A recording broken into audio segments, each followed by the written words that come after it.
How did those towers come down? Well, before we were told what to think by the experts, let's listen to what some eyewitnesses said. Actually, devices that were planted in the building. There was another explosion that took... Huge explosion that we all heard. An explosion, And another explosion. All that evidence of explosions was quickly ignored or dismissed. The next morning, the experts had already figured out how those towers fell. In just under an hour, a raging fire from burning aviation gasoline softened or perhaps melted the steel. And we were told that melted steel story for months. The intense fire caused the tower to collapse. It melted the structural steel. What the firemen might not have realized is the gushing jet fuel was melting the steel. Steel melts, and 24,000 gallons of aviation fluid melted the steel. As the steel began to soften and melt, the interior core columns began to give. Indeed, there was plenty of evidence of melted steel, including this,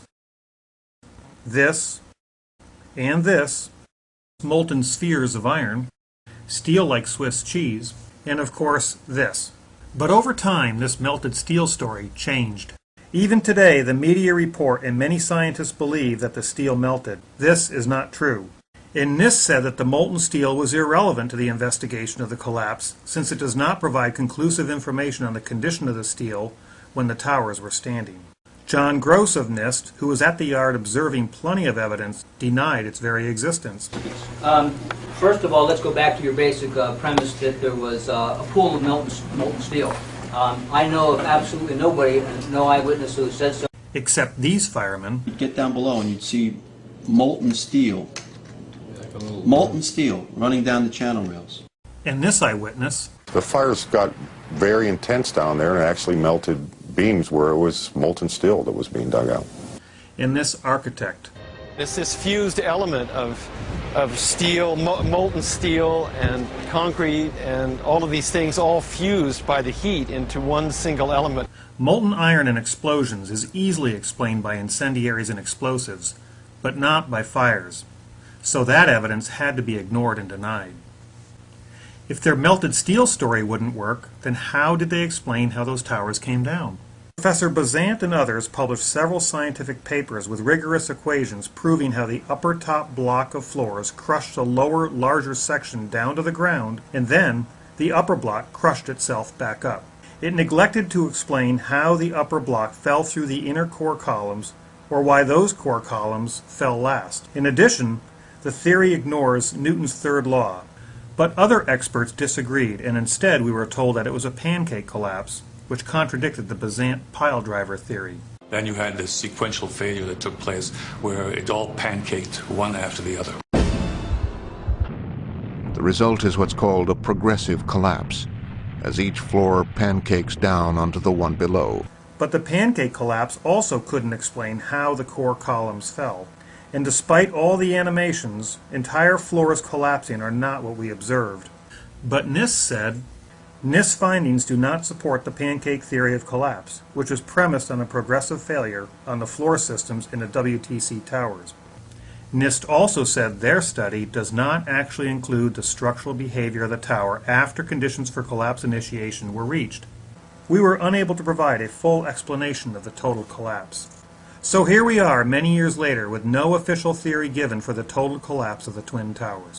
Since they can't explain the entire collapse, can they at least tell us how the collapse started?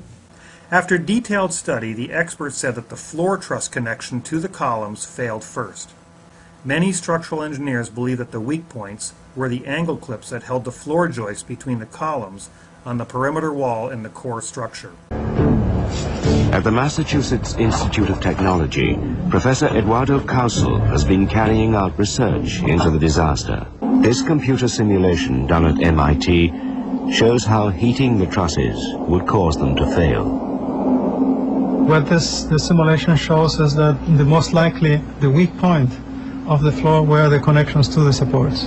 FEMA and the American Society of Civil Engineers agreed, and PBS concurred. When the steel became weak, the trusses would have collapsed. All the experts agreed the truss connections failed first, except the NIST experts, who later concluded that the truss connections held firm and did not break away from the columns. Then the experts said that the perimeter columns definitely bowed outward. and without the trusses to keep them rigidly in place, the columns would have bent outward. And the FEMA study showed animations of this outward bowing in their study. There was no doubt that the columns bowed outward. That is, until the NIST experts said that the columns definitely bowed in. And then, just before the tower's fall, the experts told us that the columns broke outward. However, the NIST experts concluded that the columns broke inward. While the experts disagreed about how the tower started to fall, they assured us once the structure was weakened, total collapse would be inevitable. The NIST report does not actually involve the structural behavior of the tower after conditions for collapse initiation were reached and collapse became inevitable. But is collapse inevitable? It's not on this structure, and this structure, or this structure. Jonathan Barnett was surprised to find unique steel that had intergranular melting. It was a surprise to me because it was so eroded and deformed. The New York Times said it was perhaps the deepest mystery uncovered in the investigation. But later we were told that it really wasn't a mystery at all. I don't find it very mysterious at all. That if I have steel in this sort of a high temperature atmosphere that's rich in oxygen and sulfur, this would be the kind of result I would expect. But the question was not what would happen to steel if it was attacked by sulfur in a high temperature atmosphere. We know that. No clear explanation for the source of the sulfur has been identified. So the real question is, where did the sulfur come from? The government never answered that question. But others did. Dr. Greening said, "It is concluded that sulfur emission was relatively small compared to those involving diesel fuel and CaSO4 in gypsum wallboard." The BBC media experts agreed. The sulfur came from masses of gypsum wallboard that was pulverized and burnt in the fires. Except that no experiment with diesel fuel and wallboard can replicate this intergranular melting. And after this experiment was posted, Dr. Greening admitted, "I'm prepared to admit that my initial proposal of how the steel was sulfided during the 9/11 events needs to be modified. Certainly it looks like diesel fuel, gypsum, concrete, and aluminum alone are not going to do it." Yet even after this experiment and admission by Dr. Greening, the debunking experts still claim that this occurred because the sulfur released from burned drywall corroded in the steel as it stewed in the pile for weeks. What about Building 7 that looked exactly like a controlled demolition? NIST struggled with this for years, saying, "But truthfully, I really don't know. We've had trouble getting a handle on Building Number 7. Eventually, we were told that it was the world's first office fire that caused an extraordinary event. Earlier, we were told by the experts at Popular Mechanics that the diesel tanks were the problem. Our current working hypothesis is that this pressurized line was supplying fuel to the fire for a long period of time." The History Channel agreed. The fires were fed by a line supplying diesel fuel to the floor where the fire was most intense. Even though NIST said the collapse was also not due to the fuel oil fires, diesel fuel oil, substantial amounts of diesel fuel that were in the building. NIST said that normal office fires caused a beam to expand, pushing it off its support. In World Trade Center 7, near a specific column involved in the collapse, column 79. Controlled demolition was dismissed. We did not find any evidence that explosives were used in the collapse of Building 7. Since they didn't hear the sound from 9 pounds of conventional RDX to blast out column 79. This size blast would have produced an incredibly loud sound that was not recorded on videos of the collapse nor reported by witnesses. Even though he heard explosions while inside, Big explosion. And they heard it.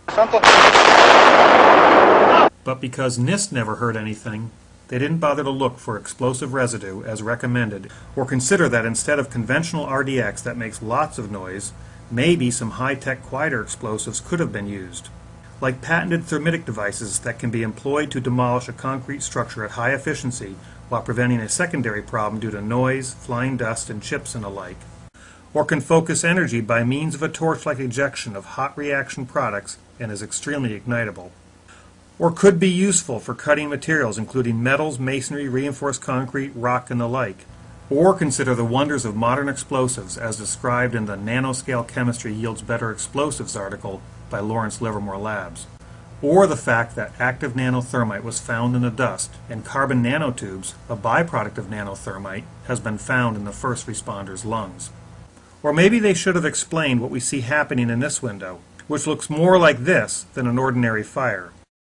At first they told us that Building 7 fell approximately 40% longer than the computed freefall time and was consistent with physical principles. And you had a sequence of structural failure that had to take place. Everything was not instantaneous. But when challenged, NIST finally admitted a freefall descent over approximately 8 stories at gravitational acceleration. Since freefall is impossible with a sequence of failures, NIST quietly removed all references to their model being consistent with physical principles in their final report, meaning the official explanation relies on miracles. So although NIST had trouble getting a handle on building number 7, after many years and a few miracles, they said the obvious stares you in the face.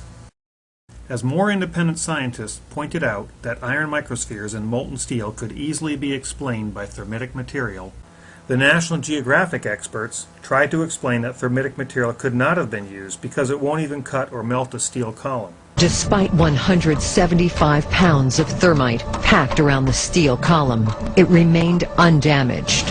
Except experiment with basic thermate in crude holders proved it could.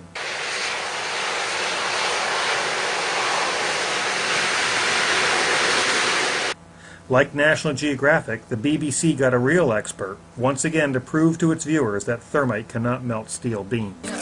So I found them a real buffin, a thermite expert from the University of California. Just be prepared to put a safe distance between you and the reaction. Oh my God! Unfortunately for them, it's clear that 3 kilos of thermite has barely affected the steel beam at all. Unfortunately for the BBC,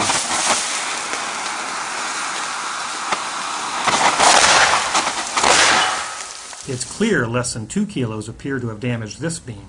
And even though the debunking experts said, thermite is simply not practical for carrying out a controlled demolition, and there is no documentation of it ever having been used for this purpose.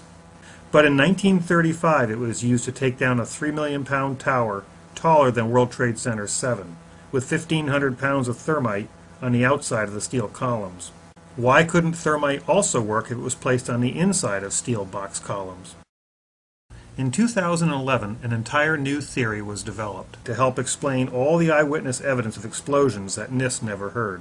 I believe it's overwhelmingly probable that the theories regarding the cause of the collapse at WTC-1 and WTC-2 are wrong.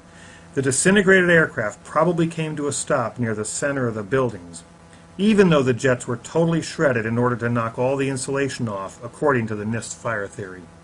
And we know parts blasted through the tower and fell on the streets below. This new theory says that the aircraft hulls rather than the buildings absorb most of the heat from the burning aviation fuel, even though NIST and most others said the aviation fuel burned off in the first few minutes. And the core of his theory is that the molten aluminum then found its way downwards within the buildings through staircases and gaps in the floor.